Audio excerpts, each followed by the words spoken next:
Hello, Mazim celebrities. Nasi ndiye Mazim celebrities. Timbotaura panapa. Amen tinogara kasviba pamusoro apa sei. Yes. Nasi tiri kutaura nezvenyu Mazim celebs. Inzwaika. Well, pano tinetsei because handisi kuziva kuti tiri kutaura zvevanhu vari famous here kana kuti macelebrities. There's a difference. Munhu ari famous necelebrity. Kwanhasi vese tongovashedza kuti macelebrities. Ndoda kumbokupai inonzi kareport kana kuti kaweather report kezvinoitika mumedia yekuzimbabwe. Right.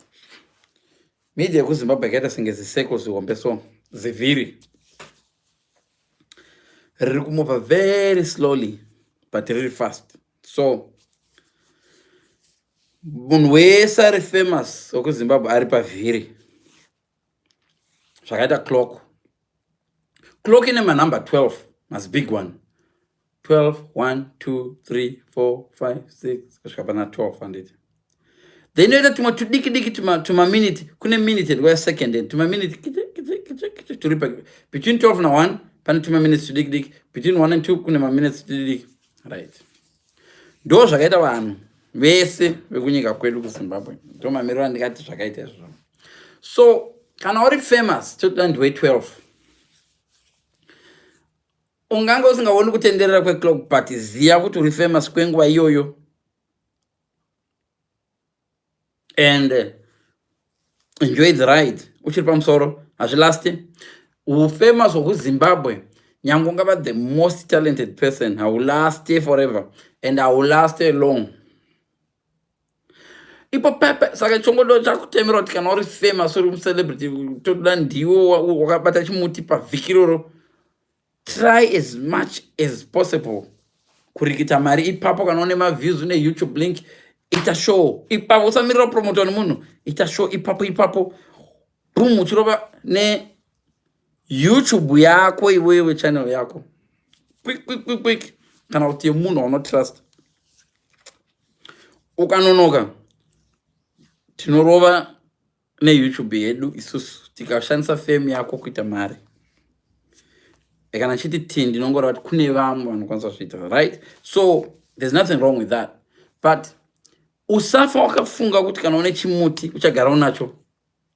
Unogona kuita chimuti zvako uri 12 o'clock but pane pachaita 6 o'clock 6 o'clock iri directly below 12 kureva kuti opposite saka panenge chiti 6 iwe unenge uri muzasi papa pana 6 yazoti kunana 7 8 yozoti 9 yazoti 9 yozoti 10 11 yozoti painozodzoka kuti 12 kungodongorera kutarisa kuti uchiri mupenyu here. Kana uri mupenyu fame yako hainyanyisi kupisa semapisiro yakaita pakatanga yaita 12 o'clock which means 12 o'clock yeusiku na 12 o'clock yemakuseni yemasikati inopisa yeusiku inenge yakutonhorera.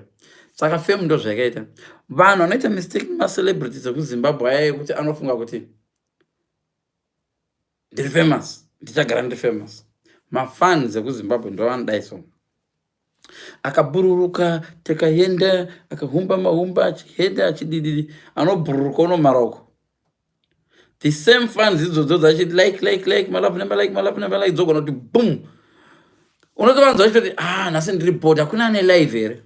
Havasi vanhu vako usafa wakafunga kuti vanhu ndevako no matter how good you are. Nyange ungaimba mumusic yakaita sei nyange ungava comedian yakaita sei vanhu havasi vako ingoenjoya. Vakafanira masandarira emvura mhepo iri kuuya yakadai mvura iri kuenda uko wofunga kuti si utofunga kuti hakusiya kuchina rangova jecha vaitigare pajecha before you find out manheru mvura yadzoka yakukava. Ndo zvakaita mafans ekuzimbabwe. Mistake yatinoita mistake inoitwa nemazimbabweans anofunga kuti ave famous ndekufunga kuti une vanhu vako kuda kucontrola mafans. The moment vanongofila senge vakontrola zvatonakidzi mafans eZimbabwe handezikana dzimwe nyika dzidero. Mafans eZimbabwe anoita yatingatiyo zienda nemhepo. Vamwe vacho vanoita okupambana lomoya njengotekwani kondo inoita the opposite direction. Each time mhepo ikangodai kondo inoda bhuruka ichienda kunobva nemhepo kana kuti nokuda kweziso wandira inayo I don't know vamwe vanoti kondokonde and so on, I don't know. Mafans eZimbabwe mazhinji, majority yacho vanenge vada kupinda kunobva nemhepo. Mhepo ichinda kwanodaenda uko, kwarohwa matumbu ikoko, kwadzarohwa matumbu ndokwadzechimanyira, ende vagariko ngena ari kupisa these days. Saka ukada kujaja fame yako nenhamba yemafans anouya palive yako, unoita mistake. Ungatogara une BP. Advice yangu ndongoti kana uri munhu wekuZimbabwe uri famous, enjoy while you can. Pinda paride, kwira navanhu vako, vakaenda savatevera, ramba uri pauri ipapo. 12 o'clock yeusiku ikaramba yakangomira iri 12, ichapesera 12 o'clock yemasikati ichingodero. Chakaipa iwatch inotenderera ichitevera, bhosi kana ikati iri pa 12 yodai ichidai, unopedza gore uchingotenderera. Mirira mafans achadzoka. Icha scandal yako, kana uchikwanisa kuidzima scandal yacho, zama kuifighta uri pa same place. Rega kuchinja musambo wako nokuda kwemafans. Ita zvinokufadza panguva iyoyo nokuda kwemafans. Mafans ekuZimbabwe anogona kukuita bigger than you think, kana kukuita smaller than you think. Usaiza chikero chemafans kuzviweya. Ndiri kutaura nemacelebrities, ndoudza macelebrities vaya vanofunga kuti vane mafans. Kana muchingwa ndinonyeba, tarisai muone zvese zviri kuitika pakaita scandal. Umwe munhu anomboita 10,000 views, 4,000 views, 6, umwe omboita 200, umwe omboita 20 vanhu, 20, 30. Hapana munhu ane rally inogara yakangonzi vanhu vese titi. No.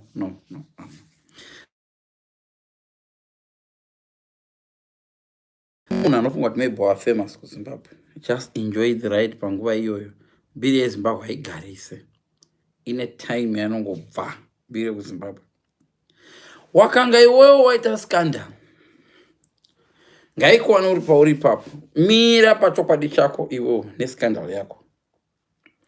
Usamadzingirira mafans vanokuexpose vamwe vacho.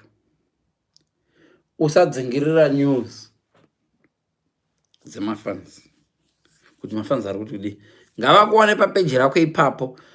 Advice yangu ndogona kuvengwa nevanhu vane machannel. Advice yangu hangu kumcelebrity wekuZimbabwe, iva nechannel yako 1 yaunotrust, kuti vanhu vadoziva kuti aiwa kana muchida nyau dzezvanhingi dziri accurate, kune channel yokuti nhingi ndo yaunowana information.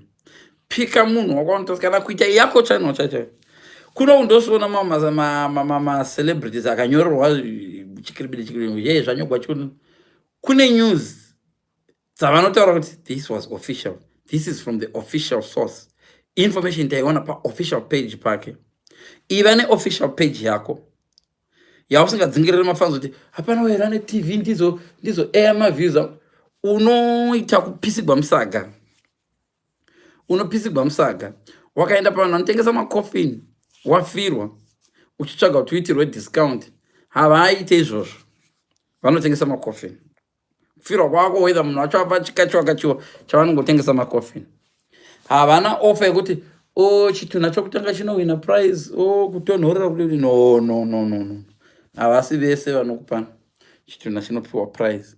So what I'm trying to say ndezvokuti macelebrity ekuZimbabwe vachaona kalive channel kwangu hakunyanya kusvakwa kuzara vanhu, but vachasangana nekalive kwangu vanoda kukeuchidza kuti inzwaika, mukanga maita kana even nudhu rikalika, kana kuti mukatanga kuundura kwacho ngakukuwanei muri papeji penyu. That way vanhu venyu vanobva vazoziva kuti aiwa bhozi right now unonzwa pane mambo kune anhingi iri kuitika kwanhingi, uyu vanhu vabururuka vakaenda mbiri ndimi dzedze. Kune news dzako dzongowanikwa everywhere. Ngakuve neimwe source yako iwe yaunoziva yaunotrust. Tsvaka channel akawanda machannel. Kune machannel epa YouTube mamwe ari very popular. Kune vana Shima, Ziki Media. There's so many YouTubers. Engage nema YouTuber. Tsvaka YouTube channel yaunotrust yokuti zvinhu zvikaipa chako officially guys, this is my story. Uri pa page pako, usadzima page rako. Wakaita scandal, usadzima page rako. nokuti uchadzoka. Munhu anodzima munhu akuita forever. Zvokudzima uchizodzoka ka wakafanira munhu anoti kana aita nhamo odhakwa. Omadoro akawanda stereki odhakwa. Ndiye chikwereti che5,000. Omwe odhakwa stereki. Paunongopepuka chikwereti chiripo. Chikwereti hachiende che5,000 nokuti wamadoro. Unongokangamwa panguva iyo. Saka usatiza social media. Zviri nanotosiya iri on vanhu vachivhenta zvavanoda vachinyora. Imbwa dzikavukura dzichavata. Kune mai vangu vagara vachiti imbwa ikavukura regai ivukure. Pane paichavata chete haingavukuri usiku hwese nema. Iregai imbwa dzivukure dzichavata. And then elephant kana ichifamba hainene kuvukura kwembwa. Dzinovukura dzigovukura dzigovata. Elephant yechingombe. So maZimbabweans, try kunzwa nyaya yandiri kutaura iyi kuti mamiriro yakaita ndekudai so. Ngatizivei kuti tikadzingirira mafans zviri nani mafans adzingirirei mimi asi azive kwakukwana. Right now ndeu uchitoziva kuti uri fan yaune uri celebrity uchiziva kuti no kana ndoda nyuzi dzanhingiwa endai paZBC. Ukana ZBC yazonyora zvava neLiverpool ichitosapota Liverpool. Unotoziva kuti kana nhingi aposta paInstagram apa Liverpool zveishuwa munhu ari kutengwa. Kune machannel hobo Liverpool this, Liverpool Island, Liverpool chi, Liverpool Nigeria, Liverpool chi, vanonyora mastories. But ukaona kwanyora one source about that, identify yourself with one source. That way media yedu inobva respect. Vanoita news dziri correct vawana more respect. And that way to build that credibility. Kune good reporters akawanda ariko kunze amari genuine. Get there, you don't need to pay them. They gain from you as well. You should gain out from them. Even my reporters I not trust them. Enjoy. This is my own version of the story. Enjoy. But this is my story. Don't rely so much on the company. People what they can't understand or what they don't know, sometimes they just make up. So even imwe source kukota iwe direct. Ikukota direct iwewe as a person. Ndine chifidzo ndiri kutaura kuti vakomanaka nyaya yese mamutaura kuti yakadai dadai ini ndiri kutaura muri kundiona ndiri kutaura muromo wangu yakamira yakadai so zvamunenge mazodza kumwe mazvinzwa kumwe ini yangu nyaya yakamira so. Ndona ivai nemaofficial sites enyu anotrustwa nemafans enyu paanoti mafans kangabuya akaona zveshuwa munhu ari zvese even kanzi wafa vanhu vakaona paofficial site pakanyogwa kuti hauna kufa paniki.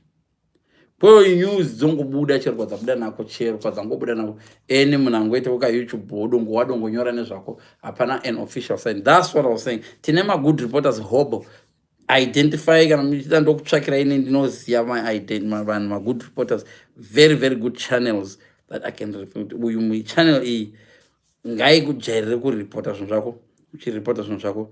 That way your real fans can monitor them. All right, don't block. Usavhundutsira vanhu nokubloka because unoziva zvinoitika kuti ndakubloka munhu kana ingorauya pachannel pako anongokuita ghost account hazvinid a passport ungonyora account. So kubloka it's just a waste of time.